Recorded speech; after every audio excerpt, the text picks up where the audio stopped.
हज़रत बरा बिन आज़िब रज़ी अल्लाह रिवायत फरमाते हैं कि एक दिन हम अल्लाह के रसूल सल्लल्लाहु अलैहि वसल्लम के साथ एक अंसारी के जनाजे में कब्रिस्तान गए। जब कब्र तक पहुँचे तो देखा कि अभी कब्र नहीं बनाई जा सकी है। इस वजह से नबी सल्लल्लाहु अलैहि वसल्लम बैठ गए और हम भी आपके आस पास अदब से बैठ गए,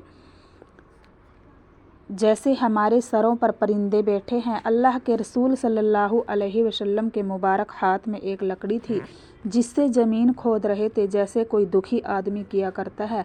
आपने सर मुबारक उठाकर फरमाया कि कब्र के अजाब से पनाह मांगो।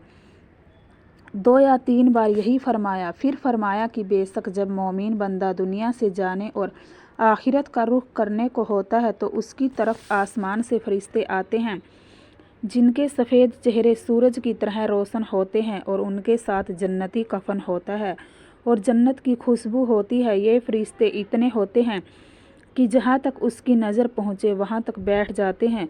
फिर हज़रत मलकुल मौत का फरिश्ता तशरीफ़ लाते हैं, यहाँ तक कि उसके पास बैठ जाते हैं और फरमाते हैं कि ए पाक रूह, अल्लाह की मग़फ़िरत और उसकी रज़ामंदी की तरफ निकल कर चल। चुनाचे उसकी रूह इस तरह आसानी से निकल आती है जैसे मस्कीज़ा छोटी मशक में से पानी का कतरा बहता हुआ बाहर आ जाता है। तो उसे हज़रत मलकुल मौत ले लेते हैं। उनके हाथ में लेते ही दूसरे फरिश्ते जो दूर तक बैठे होते हैं पल भर भी उनके हाथ में नहीं छोड़ते, यहाँ तक कि उसे लेकर उसी कफन और खुशबू में रख कर आसमान की तरफ चल देते हैं।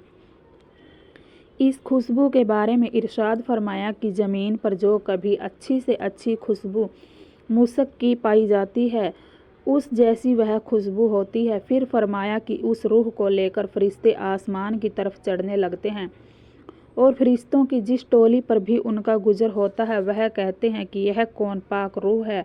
उसका अच्छे से अच्छा नाम लेकर जवाब देते हैं जिससे दुनिया में बुलाया जाता था कि फ़लाँ का बेटा फ़लाँ है। इसी तरह पहले आसमान तक पहुँचते हैं और आसमान का दरवाज़ा खुलवाते हैं। चुनाचे दरवाज़ा खोल दिया जाता है और वे इस रूह को लेकर ऊपर चले जाते हैं, यहाँ तक कि 7वें आसमान तक पहुँच जाते हैं। हर आसमान के करीबी फरिश्ते दूसरे आसमान तक उसे विदा करते हैं। जब 7वें आसमान तक पहुँच जाते हैं तो अल्लाह ताला फरमाते हैं कि मेरे बंदे को इल्लियीन की किताब नेकों के दफ्तर में रख दो और उसे ज़मीन पर वापस ले जाओ, क्योंकि मैंने इंसान को ज़मीन ही से पैदा किया है और उसी में उसको लौटा दूँगा और उसी से उनको दोबारा निकाल लूँगा। चुनाचे उसकी रूह उसके जिस्म में वापस कर दी जाती है। इसके बाद 2 फरिश्ते उसके पास आते हैं जो आकर उसे बिठाते हैं और उससे सवाल करते हैं कि तेरा रब कौन है। वह जवाब देता है कि मेरा रब अल्लाह है। फिर उससे पूछते हैं कि तेरा दीन क्या है। वह जवाब देता है कि मेरा दीन इस्लाम है। फिर उससे पूछते हैं कि यह कौन साहब है जो तुम्हारे अंदर भेजे गए। वह कहते हैं कि वह अल्लाह के रसूल हैं सल्लल्लाहु अलैहि वसल्लम। फिर उससे दरियाफ़त पूछा करते हैं कि तेरा अमल क्या है। वह कहता है मैंने अल्लाह की किताब पढ़ी और उस पर ईमान लाया और उसकी तस्दीक की।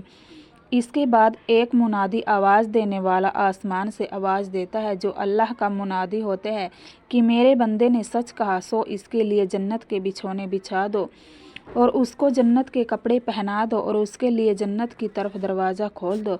चुनाचे जन्नत की तरफ दरवाज़ा खोल दिया जाता है जिसके ज़रिए जन्नत का आराम और खुशबू अंदर आती जाती रहती है और उसकी कब्र इतनी फैला दी जाती है कि जहाँ तक उसकी नज़र पहुँचे।